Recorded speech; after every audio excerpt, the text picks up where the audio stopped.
మరి మనం ఇవ్వడం జరిగింది. మరి ఇవాళ మీ అందరికి ఒక లెక్క చెప్పాలి. లెక్కలు ఇష్టమేనా మీకు? అర్థమైతాయా? ఒకసారి ప్రయత్నం చేస్తే అర్థం చేసినట్టు. మన కాకునూరు గ్రామంలో 1100 మంది ఆడబిడ్డలు ఉన్నారు. 1100 మంది ఆడబిడ్డలకు 18 నెలల నుంచి ఈ కాంగ్రెస్ ప్రభుత్వం ఇస్తాన్న 2500 ఇయ్యలే. అంటే 1100 మంది ఆడబిడ్డలకు 18 నెలలు ఇంటూ 2500 మొత్తం లెక్క కడితే దాదాపుగా 5 కోట్ల రూపాయలు అవుతుంది. అంటే ఒక్క మన కాకునూరుకే రేవంత్ రెడ్డి గారు అప్పువడ్డది ఎంత? 5 కోట్ల రూపాయలు. ఎవరన్నా రేవంత్ రెడ్డి గారు బొమ్మ పెట్టుకుని మీ దగ్గరకు వస్తే ఏం అడుగురి? అన్న బొమ్మ మంచిగానే పెట్టుకున్నావు గానీ మా 5 కోట్లు మాకు మొదలు ఇవ్వండి అని మా ఆడబిడ్డలు అడగాలి. అడుగుతారా అడగరా? అడుగుతారా అడగరా? ఇక చిన్న చిన్న పిల్లలు ఉన్నారు, 18 ఏళ్ళు 17 ఏళ్ళు ఇప్పుడిప్పుడే degree college first year second year పోతున్న వాళ్ళు ఉన్నారు. వాళ్ళ కోసం ఏం చెప్పారు రేవంత్ రెడ్డి గారు? 18 సంవత్సరాలు నిండగానే స్కూటీలు ఇస్తాం మీరు కాలేజీలో పోవడానికి అని చెప్పారు. ఇంతవరకు ఒక్క స్కూటీ అంటే ఒక్క స్కూటీ కూడా మొత్తం రాష్ట్రంలో ఎక్కడ ఇయ్యలే. మా ఆడబిడ్డలందరినీ కూడా నేను అడుగుతా ఉన్నా, మా అన్నదమ్ములు కూడా అడుగుతున్నా, మీ చెల్లెలకు స్కూటీ ఇప్పించే బాధ్యతలు మీరే తీసుకోవాలి. ఖచ్చితంగా ఎక్కడికక్కడ స్కూటీల కోసం అడగాలని కూడా నేను కోరుతా ఉన్నా.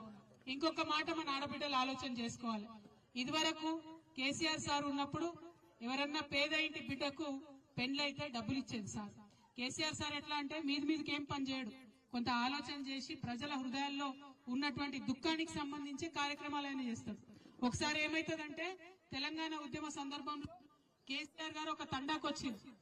ఇదే మన మహబూబ్నగర్ జిల్లాలోనే తండాకొచ్చింది. ఆ తండాకు పోయి అక్కడ నైట్ అక్కడే నిద్ర చేస్తే తెల్లారు లేచే వరకు ఆ తండాలో పాపం ఒకరి ఇల్లు కాలిపోతే కేసీఆర్ సార్ తండాలనే ఉండే వరకు ఆ ఇంటి పెద్ద ఆయన వచ్చి సార్ దగ్గర మొరబెట్టుకొని నా బిడ్డ లగ్గం కోసం దాచుకున్న సార్ పైసలు, రాత్రేమో గుడిసె కాలిపోయింది, ఏం చేయాలనో అర్థం కాని పరిస్థితి ఉంది అని ఆయన పాపం బాధపడితే ఏడిస్తే ఆనాడు అడుగుతాడు అన్నాడు, సార్ ఇది ఎప్పుడు తెలంగాణ కోసం కొట్లాడే టైంలో అడుగుతారన్నాడు కేసీఆర్ గారు, ఏమైంది ఎంత కావాలి డబ్బులు అంటే, ఒక్క 50,000 రూపాయలు ఉంటే నా బిడ్డ పెళ్లి అయిపోతుంది సార్, మొత్తం కట్నం గాని మంచం గాని తపేల గాని బీరువా గాని అన్ని ఇచ్చి పంపించచ్చు అని చెప్తారు. చెప్తే కేసీఆర్ గారు ఆ మాట గుర్తు పెట్టుకున్నాడు. ఎందుకంటే అది తన హృదయానికి దాకింది, మనసు బాధపడ్డది కాబట్టి అది గుర్తు పెట్టుకొని తెలంగాణ వచ్చిన తర్వాత ఏ ఒక్క ఆడబిడ్డ అడగకున్నా, ఏ ఒక్క ఆడబిడ్డ దరఖాస్తు పెట్టకున్నా, ఏ ఒక్కరు కూడా ధర్నా చేయకున్నా ఆయనంతట ఆయన పేద ఇంటి ఆడబిడ్డకు పెళ్లైతే 1,00,000 రూపాయలు ఇవ్వాలని చెప్పి 1,00,000 రూపాయలు ఇచ్చి లక్షలాది మంది ఆడబిడ్డలు పెళ్లి చేసిండు ఆయన. ఇక ఈ రేవంత్ రెడ్డి గారు ఏం చేసిండు? కేసీఆర్ ఏంది ఉట్టి 1,00,000 రూపాయలే ఇస్తాడు, నేను అధికారంలోకి వస్తే 1,00,000 రూపాయలతో పాటు తులం బంగారం కూడా ఇస్తామని చెప్పిండు. చెప్పినా లేదా? ఇచ్చినా ఎవరికైనా ఒక తులమని వచ్చిందా? ఇంకొక మాట ఏం చెప్పారు? 1,00,00,000 మంది ఆడబిడ్డలంటే కోటీశ్వరులు చేస్తాడట. ఇక ఈయన కథ ఎట్లున్నదంటే అమ్మకు అన్నం పెట్టాడట కానీ చిన్నమ్మకు బంగారు గాజులు చేయిస్తాడట. అంతేనా? కేసీఆర్ ఇచ్చిన 1,00,000 రూపాయలకే దిక్కులేదు, మీదికెళ్ళి తులం బంగారం, మీదికెళ్ళి 1,00,00,000 మంది ఆడబిడ్డల్ని కోటీశ్వరులు చేసుడు. వారు చెప్పుడు సరే మనం నమ్ముడు సరే అనుకోకుండా నమ్మినాం, మోసపోయినాం. ఇక ఇప్పుడు 18 నెలలు అయిపోయింది. ఇప్పుడు గోసపడుతున్నటువంటి సందర్భం మనందరం కూడా చూస్తా ఉన్నాం. అందుకే మీ అందరినీ కూడా నేను కోరుతా ఉన్నా, మనకు వాళ్ళు చెప్పిన ప్రతి ఒక్క మాట వచ్చేంత వరకు కొట్లాడితేనే వస్తుంది. తెలంగాణ రాష్ట్రం కూడా ఉట్టి ఉంటే రాలే కదా, మనం కొట్లాడినాం, రోడ్లకు ఎక్కినాం, అవసరమైన కాడ మన ఆడబిడ్డలు కూడా బతుకమ్మ ఎత్తిరు, బోనం ఎత్తిరు, మన అన్నదమ్ములందరూ కూడా ఉద్యమాలు చేసిండ్రు, విద్యార్థులు ఉస్మానియాలో అన్ని యూనివర్సిటీల ఉద్యమాలు చేస్తేనే ఇలా తెలంగాణ వచ్చింది. కాబట్టి ఇలా కాంగ్రెస్ ప్రభుత్వం ఏదైతే చెప్పిందో ఇస్తామని అది ఇయ్యకుండా తిరుగుతున్నారు. ఉల్టా పొద్దుగాలు లేస్తే సాయంత్రం దాకా ఏమంటాడు రేవంత్ రెడ్డి? కేసీఆర్ ఇట్లా, కేసీఆర్ అట్లా అని కేసీఆర్ చెప్పని చేసుడు తప్పితే ఇంకొక పని అయితే ఆయన చేయడు. ఇదే పాలమూరు జిల్లాలో పాలమూరు రంగారెడ్డి ప్రాజెక్టు కట్టిరు కేసీఆర్ సార్, 90% పనులు అయిపోయినాయి. ఇంకొక 10% పనులు చేస్తే మొత్తం పాలమూరు రంగారెడ్డి జిల్లా అంతా కూడా పచ్చబడేటటువంటి అవకాశం ఉంది. కానీ అది చేయడు. అదేం చేసింది? మళ్ళా మీరు ఇచ్చిన ప్రాజెక్టు బాగలేదు, నేను మారుస్తున్నా అని ఇంకోటి కొడంగల్ లిఫ్ట్ ఇరిగేషన్ స్కీమ్ అని పెట్టింది. కానీ అందులో కూడా ఇప్పటిదాకా కూడా ఒక తట్టెడు మట్టి కూడా ఎత్తిపోయలేదు. కానీ ఆ కాంట్రాక్టర్లకు మాత్రం 100 కోట్లు అడ్వాన్స్ ఇచ్చినటువంటి పరిస్థితి. ఇంకా మీ అందరికీ తెలుసు, మీ కాకనూరులో కూడా వేసిరు కావచ్చు, ఇందిరమ్మ కమిటీ అని వేసిరు. ఆ ఇందిరమ్మ కమిటీలు వేసిరా మన ఊర్లో? ఎవరుంటారా ఇందిరమ్మ కమిటీలో? మొత్తం కార్యకర్తలంతా వాళ్ళే ఉంటారు కదా. సరే, వాళ్ళ కార్యకర్తలు ఉంటే వాళ్ళ కార్యకర్తలు ఏం చేయాలి? నిజంగా కూడా ఊర్లో తిరిగి పేద సాదా ఎవరు ఉన్నారు, ఇల్లు లేనివాడు ఎవరు ఉన్నారు, ఒక్కసారి ఆలోచన చేసుకుని వాళ్ళకి ఇండ్లు ఇప్పియాలి. కానీ కాంగ్రెస్ అంతకుముందు 60 ఏళ్ళు చేసినట్టు ఇప్పుడు మళ్ళా ఏంది అధికారంలోకి రాగానే గదే వాళ్ళకే ఇల్లు తీసుకున్నాడు 10 మందికి తప్పితే ఇంకోరికి ఇచ్చులేదు. మీకు గుర్తుంటది కేసీఆర్ గారు ఉన్న హయాంలో కేసీఆర్ కిట్ వస్తే ఎప్పుడన్నా అడిగినామా మనం ఇది కాంగ్రెస్ అదే బీజేపీ అని బీఆర్ఎస్ అని? ప్రతి ఒక్క ఆడబిడ్డకి ఇచ్చినాం. ఆ అమ్మ ఒడి వాహనం వస్తే ఇంటి దాకా వచ్చి గర్భవతిని ఎక్కించుకొని హాస్పిటల్ తీసుకుపోయి డెలివరీ చేపించి చంటి బిడ్డని చేతిలో పెట్టి మేనమామ దించినట్టు మళ్ళీ ఇంటికాడ దించిపోయినాం. వస్తుందా ఇప్పుడు అంబులెన్స్? మొన్ననట గిదే అన్వాడ కాడ అంబులెన్స్ లో పెట్రోల్ లేక వాళ్ళు రోడ్డు మీద నుక్కబోతురట ఈ అమ్మఒడి వాహనం. ఇది రేవంత్ రెడ్డి గారి నిర్వాకం. ఎక్కడో రాష్ట్రం అంతా ఉద్దారకం చేస్తా అని చెప్తాండు ముఖ్యమంత్రి గారు.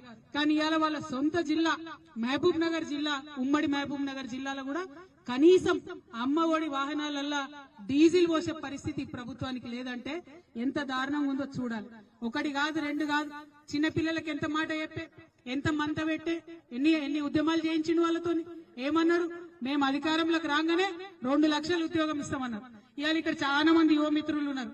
ఒక్కసారి గుండె మీద చేసుకొని ఆలోచించండి. రేవంత్ రెడ్డి గారు ఇప్పుడు అధికారంలోకి వచ్చినప్పటి నుంచి ఎన్ని ఉద్యోగాలు ఇచ్చిండు? కేసీఆర్ సార్ వేసిన నోటిఫికేషన్లే మళ్ళా ఉద్యోగాలు ఇచ్చుడు తప్పితే కొత్తగా ఒక్కటంటే ఒక్క ఉద్యోగం ఇయ్యడు. మీదికెళ్ళి మళ్ళీ తెల్లారులేస్తే మన రాష్ట్రం ఇజ్జత్ అంతా పోయేటట్టు, ఇగో నేను ఏడిపోయినా నాకు అప్పవడిస్తలేరు, నేను ఈ రాష్ట్ర సీఎం నై ఉండి ఎక్కడైనా పోయి అప్పడిగితే చెప్పులు ఎత్తుకపోయినట్టు నేను చూసినట్టు చూస్తున్నారు అని చెప్తున్నారు. ఇక మరి ఇట్లా మాట్లాడితే అప్పు వస్తుందా? రాష్ట్రం బాగుపడుతుందా? ముంగట పడుతుందా? ఒక్కసారి ఆలోచన చేయాలి. ఇంకొక మాట ఏంటంటే ఇప్పటికే రేవంత్ రెడ్డి గారు 2 లక్షల కోట్ల అప్పు తెచ్చి 2 లక్షల కోట్ల అప్పు ఈ రాష్ట్రానికి తీసుకొస్తే ఒక్క ప్రాజెక్టు కట్టలే, ఒక్క కాలువ తీయలే, మీ ఊరు మొత్తం చూడురి, ఒక్క కొత్త రోడ్ వేయలే, ఒక్క స్కూల్ బిల్డింగ్ ఏం రిపేర్ చేయలే. కానీ 2 లక్షల కోట్ల అప్పు వచ్చినాయట, అవి మొత్తం పైసలు అయిపోయినాయట. ఆడబిడ్డలకైతే 1 రూపాయి రాలే. పెన్షన్ పెంచుతా అన్నారు, 1 రూపాయి పెంచలే. ముసలోళ్లకు 2000 పెన్షన్ నుంచి 4000 ఇస్తా అన్నారు, ఇంకా ఇయ్యలే. పోయిన నెల పెన్షన్ రాలే, ఈ నెల 12వ తారీఖు అవుతుంది, ఈ నెల పెన్షన్ కూడా దిక్కులేనటువంటి పరిస్థితి ఉంది. 3 నెలల నుంచి పెన్షన్ రాలేదని అక్క చెల్లెలు చెప్తున్నారు. మిమ్మల్ని నేను కోరేది ఒకటే, ఆనాడు బాగా మాట్లాడి రకరకాలుగా తిట్టినటువంటి ఇవాళ కాంగ్రెస్ వాళ్ళు ఏం చేస్తున్నారు? రేషన్ షాప్ పోదామంటే ఇప్పుడే పోదాం పాలు. రేషన్ షాప్ లో సన్న బియ్యం ఇస్తామని చెప్తున్నారు. ఎన్ని రోజులకోసారి ఇస్తున్నావు నాయన సీఎం గారు? 3 నెలలకు ఒకసారి తీసుకొచ్చి ఇస్తున్నావు. చిన్న చిన్న ఊర్లుంటే, చిన్న చిన్న గ్రామాలుంటే ఒక చిన్న రూమ్ లో పెట్టి రేషన్ షాప్ నడుపుతారు. 3 నెలల స్టాక్ ఒకటేసారి దించితే ఏడబెట్టుకోవాలా రేషన్ డీలర్? ఎవరికి ఇవ్వాలి? అవి అక్కడికక్కడనే ఉల్టా అమ్మేటటువంటి పరిస్థితి ఉన్నది. మొన్న సీఎం గారు హైదరాబాద్ లో పెద్ద మీటింగ్ పెట్టి చెప్తాడు, మేము సన్న బియ్యం ఇస్తున్నాం కాబట్టి ప్రజలు అమ్ముకుంటలేరని చెప్తున్నారు. మేము ఛాలెంజ్ చేస్తున్నాం ముఖ్యమంత్రి గారు, మీ మహబూబ్ నగర్ జిల్లా నుండే చెప్తున్నాం, ఇప్పటికి కూడా మీరు సన్న బియ్యం అని ఇస్తున్నటువంటి బియ్యంలో 50% నూకలు ఉన్నాయి. అలా కాదని లేని వాస్తవం ఉన్నది. ఇచ్చినటువంటి ఆ బియ్యం యాజ్ ఇట్ ఈస్ గా అమ్ముకుంటున్నటువంటి పరిస్థితి ఇప్పటికి కూడా ఉన్నది. మీరు లేనిపోని అబద్ధాలు చెప్పి ప్రజల్ని మోసం చేయడం కాదు, ఇప్పటికన్నా ప్రజల కోసం పనిచేయమని నేను ముఖ్యమంత్రి గారిని కోరుతా ఉన్నాను. మా కాకునూరు గ్రామ ప్రజలందరినీ కూడా కోరేది ఒకటే, ఆనాడు కేసీఆర్ గారు పెట్టినటువంటి పనులు కరెక్ట్ గా చేస్తే చాలిన కొత్తగా చేసే అవసరమేం లేదు. స్కూళ్లు పెట్టినాం మనం చిన్నపిల్లల కోసం, ఎప్పుడు లేకుండా బీసీలకు 1000 స్కూళ్లు పెట్టినాం. ఎస్సీలకు ఉన్న స్కూళ్లను పెంచి 250 చేసినాం. ఎస్టీలకు ఉన్న స్కూళ్లు పెంచి 250 చేసినాం. అదే స్కూళ్లలో ఇంటర్మీడియట్ పెట్టినాం, డిగ్రీ పెట్టినాం. ఎందుకంటే ఎక్కడికన్నా పోతే ఆడపిల్లలు రూమ్ కిరాయికి తీసుకొని ఉండాలంటే ఇబ్బంది అవుతుందని ప్రతి జిల్లా హెడ్ క్వార్టర్ లో డిగ్రీ కాలేజ్ పెట్టినాం. ప్రతి కొత్త జిల్లాలో మెడికల్ కాలేజ్ పెట్టినాం. అవి చక్కగా నడిపిన చాలు, పెద్ద వీళ్ళు కొత్త ఉద్దారకం చేసేది ఏం లేదు. కానీ ఇలా మీరు చూస్తే ఎక్కడున్నా కూడా స్కూళ్లలో పోతే పిల్లలు చనిపోతున్న పరిస్థితి కనబడుతున్నది. దారుణంగా ఉన్నది. పంపియాల పిల్లల్ని అంటే భయపడే పరిస్థితి ఉన్నది. అంతకుముందు ఇట్లా లేకుండే, ఇంత అన్యాయం లేకుండే. నేను మిమ్మల్ని అందరినీ కోరేది ఒకటే, మన తెలంగాణకున్న గొప్పతనం ఏంటంటే మనం కోపం వచ్చినా దుఃఖం వచ్చినా ఈ అక్క కేసీఆర్ గారు లేరు ఇప్పుడు అధికారంలో అన్న విషయం చెప్పుకుంటూ పాట పాడింది. మన పాటలనే ప్రశ్నిస్తాం. అనువనువున కొట్లాడే తత్వం మనకున్నది. దయచేసి కొట్లాడాలి. అడగంది అమ్మ కూడా పెట్టది. ఈ రేవంత్ రెడ్డి అయితే అసలే పెట్టాడు. కాబట్టి బరాబర్ అడగాలి. వాళ్ళు ఎవరు ఇక్కడికి వచ్చినా ఉన్నది గుంజుకున్న సంగతి హైడ్రాతో గుంజుకుంటుండే కదా. అన్ని హైడ్రా అని పెట్టిండు కొత్తగా హైదరాబాద్ లో. ఏంది ఓన్లీ పేదోళ్ళ గుడిసెల మీదకి బుల్డోజర్ పోతుంది. పెద్దోళ్ళ దగ్గరికి పోయే దమ్ము లేదు, ధైర్యం లేదు. పోతావా మరి పెద్దోళ్ళ దగ్గరికి అని అంటే బస్తీ మీద సవాల్ అంటాడు, తెల్లారులేస్తే పరారు అంటాడు. సీఎం గారు మాటలు ఎక్కువ గానీ పని తక్కువ ఉన్నది. మిమ్మల్ని నేను కోరేది ఒకటే, కరువు నుంచి బయటపడ్డ జిల్లా మనది. బాధల నుంచి బయటపడ్డ జిల్లా. ఒకప్పుడు వలసలు బొంబాయికి బస్సులో పోయినటువంటి పరిస్థితి ఉండే. అవి తప్పించుకొని తెలంగాణ వచ్చిన 10 ఏళ్లలో కొంచెం గడ్డకు పడ్డం, కొంచెం మంచిగా చేసుకున్నాం. ఇవి చేసుకుంటూనే ఉన్నాం, అనుకోకుండా ఇట్లా జరిగిపోయింది. మిమ్మల్ని కోరేది ఒకటే, ధైర్యం కోల్పోకుండా గట్టిగా ఉండాలి. ఇప్పుడు లోకల్ బాడీల ఎన్నికలు వస్తున్నాయి. వచ్చినప్పుడు మీకున్నటువంటి బాధను, దుఃఖాన్ని ఖచ్చితంగా చూపెట్టాలి. కాంగ్రెస్ పార్టీకి వ్యతిరేకంగా ఓటేస్తేనే వాళ్ళు తవ్వకొస్తారు. ఇంకా 3 ఏళ్లు పరిపాలన చక్కగా చేస్తారు. ఇప్పుడు ఏం చెప్తారు వాళ్ళు వచ్చి, మిమ్మల్ని లోకల్ బాడీస్ లా రైతు బంధు వేసినాం, మేము లోకల్ బాడీస్ లో ఓటేయమంటారు. కానీ ఒకటేసారి వేసిరు. ఎగ్గొట్టిన కిస్తీలు ఎన్ని ఉన్నాయి అది అడుగుర్రి.